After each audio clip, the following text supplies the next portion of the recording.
Okay, let's dive right into this explainer. We're going to strip away decades of internet folklore to examine the actual chilling historical facts of the Bennington disappearances. You see, between 1945 and 1950, a real documented cluster of individuals vanished from the exact same small area of Vermont, almost all of them without a single trace ever being found.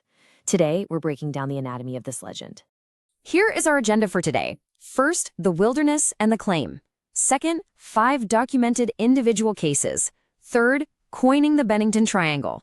Fourth, theories, rational versus folklore. Fifth, the skeptical counterpoint. And finally, number 6, an unsolved wilderness reality. Section 1, the wilderness and the claim, setting the stage in the remote Green Mountains of Vermont.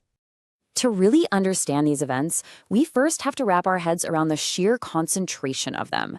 Between 1945 and 1950, exactly 5 documented individuals vanished from this highly localized area of Vermont. Almost all of them left absolutely no physical trace. We are talking about 5 distinct individual disappearances over just a 5-year span, all seemingly swallowed up by the exact same patch of geography. Now, we have to put this into perspective. This wasn't some cursed modern suburb. It was a vast, declining industrial logging region that was being aggressively reclaimed by a really harsh wilderness. Centered around Glastonbury Mountain, the region includes towns like Woodford, Shaftesbury, and Somerset. Back in the late 19th century, these were thriving logging towns, but they declined so rapidly that they were officially unincorporated by the state of Vermont in 1937. They literally became ghost towns. And the environment itself? It's a major character in the story. It's incredibly rugged, it's extreme, it's famous for these drastic, deadly temperature drops, and it's crisscrossed by the Long Trail, which is this massive 270-mile hiking path stretching all the way to the Canadian border. Section 2, 5 documented individual cases, tracing the separate tragedies from 1945 to 1950.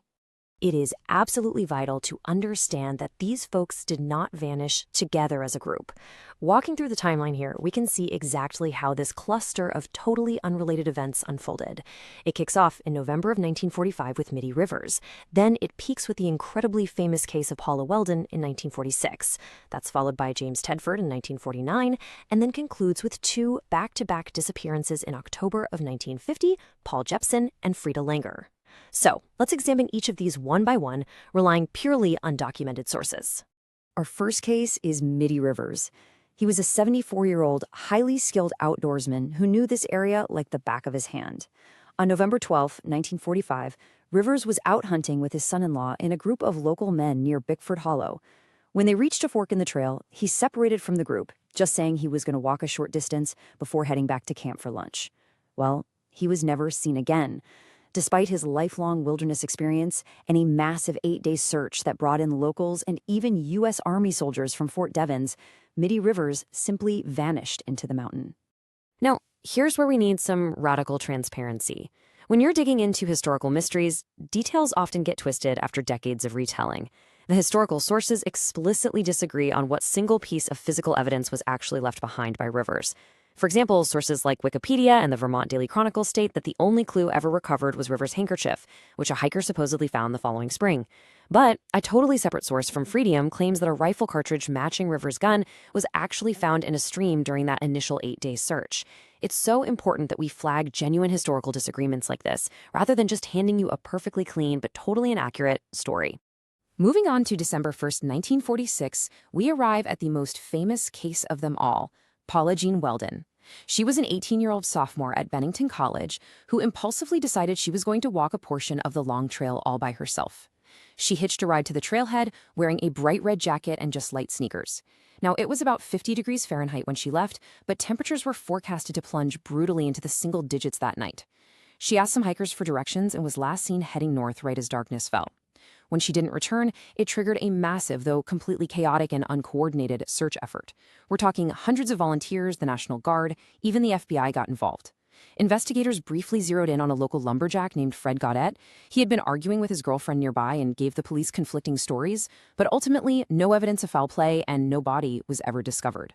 The legacy of Paula's case is actually profound. Her father was highly vocal in his criticism of how badly the local investigators mishandled the search, and his outrage directly changed the history of Vermont law enforcement. Because local sheriffs completely lacked standardized training and statewide coordination, the Vermont legislature officially created the Vermont State Police just 7 months later, in July 1947. Her disappearance quite literally reformed an entire state's justice system. Exactly 3 years after Paula Weldon disappeared, December 1, 1949, James Tedford vanished. He was a 68-year-old World War I veteran in declining mental and physical health on his way back from visiting family in St. Albans to the Bennington soldiers' home. Now, internet lore loves to tell you that he somehow dematerialized right out of a moving bus because his belongings were supposedly found sitting on his seat when the bus arrived in Bennington. However, the documented facts heavily complicate that supernatural story. First of all, he was deeply despondent about going back to the care home. Second, his disappearance went totally unreported for a full week until the superintendent finally thought to notify the police. And third, there were actually highly credible sightings by a taxi driver of a man matching Tedford's description acting strangely in Brandon, Vermont, which is 70 miles north of Bennington, on the very night he supposedly vanished. Less than a year later, on October 12, 1950, tragedy struck the area again. 8-year-old Paul Jepson was left unattended in a truck for about 30 to 60 minutes, while his mother tended to some farm chores at the local dump. In an eerie echo of Paula Weldon, he was also wearing a bright red jacket. When his mom came back to the truck, he was just gone. They brought in bloodhounds, and the dogs tracked the boy's scent from the dump to a nearby highway intersection, but the trail just abruptly ended right there. Police theorized that heavy midnight rains might have washed his scent away, or, perhaps more tragically, that the panicked young boy might have been picked up by a passing motorist. Despite an incredibly intensive search, young Paul was never seen again. And then, just 16 days later, 53-year-old Frieda Langer vanished. She was an experienced hiker and hunter, out camping near Somerset Reservoir with her family. After slipping in a stream and getting wet, she told her cousin she was going to walk the short distance back to camp to change her clothes. She never made it. A massive search party of up to 300 people using aircraft and helicopters scoured the dense area for weeks, completely turning up empty. But Frieda Langer holds a grim distinction here. She is the only person of the 5 whose body was ever recovered. 7 months later, some fishermen found her remains 3.5 miles away near the Deerfield River. The strange part? That specific area had been thoroughly searched previously. Sadly, because of extreme decomposition, her cause of death was impossible to determine, which honestly just deepened the mystery rather than resolving it. Section 3. Coining the Bennington Triangle. How isolated historical tragedies became modern folklore. Decades passed, and eventually, these distinct, completely unrelated historical tragedies were retroactively bundled together into something way more sensational. It's so important to recognize that the Bennington Triangle is not a historical term. In fact, it wasn't until 1992 that Vermont horror author and broadcaster Joseph A. Citro coined the phrase during a public radio broadcast. He essentially used it as a catchy way to categorize the 1945 to 1950 disappearances, directly riffing on the Bermuda Triangle. But that single act of broadcasting permanently blurred the line between a very real cluster of missing persons cases and paranormal entertainment. It heavily applied supernatural and cryptid folklore onto the region decades after the actual events took place. Section 4. Theories, rational versus folklore. Separating documented facts from local belief. When we dig into the theories surrounding this region, we absolutely must draw a hard line between physical, documented reality and local legend. On the rational side, we have cold, hard, documented factors: extreme, heavily forested mountain terrain, drastic, lethal drops in weather temperatures, the severe, very real limitations of 1940s search and rescue technology, and a mix of completely unrelated individual causes, like an elderly hunter having a heart attack, an ill veteran wandering off, or a hiker drowning after a seizure. But on the opposite side, we have the folklore. We have indigenous Abenaki legends that predate the events, claiming the mountain is cursed. We have stories of a Bigfoot-adjacent creature known locally as the Bennington Monster, and of course, theories of UFOs or paranormal vortices acting as some coordinated supernatural phenomenon. The sources present these folklore elements purely as belief, and they contrast incredibly sharply with the harsh, historical realities of wilderness survival. Section 5. The Skeptical Counterpoint. Analyzing the statistical reality of wilderness disappearances. So we really have to ask ourselves, is a cluster of disappearances actually supernatural, or is it just a statistical inevitability of a massive, incredibly dangerous wilderness? Skeptics and researchers make a really strong counter-argument here. Just take this quote from author Tony Jinks when discussing the James Tedford case. He points out that logistical gaps, like waiting a full, vital week to report an elderly, vulnerable man missing, create the pure illusion of a paranormal vanishing. When law enforcement is already a week behind, the trail is completely cold. And folks, that is exactly when folklore rushes in to fill the silence left by the unknown. The big takeaway here is that human beings naturally look for patterns in the chaos. Some researchers argue that a cluster of hunting and hiking accidents in a sprawling, treacherous mountain range over a 5-year period is actually not statistically unusual at all. By treating 5 completely unrelated individual tragedies as one coordinated spooky mystery, we are actively participating in the folklore building process. We instinctively connect totally unrelated dots because it creates a more compelling story that makes sense of random, senseless tragedy. Section 6. An unsolved wilderness reality.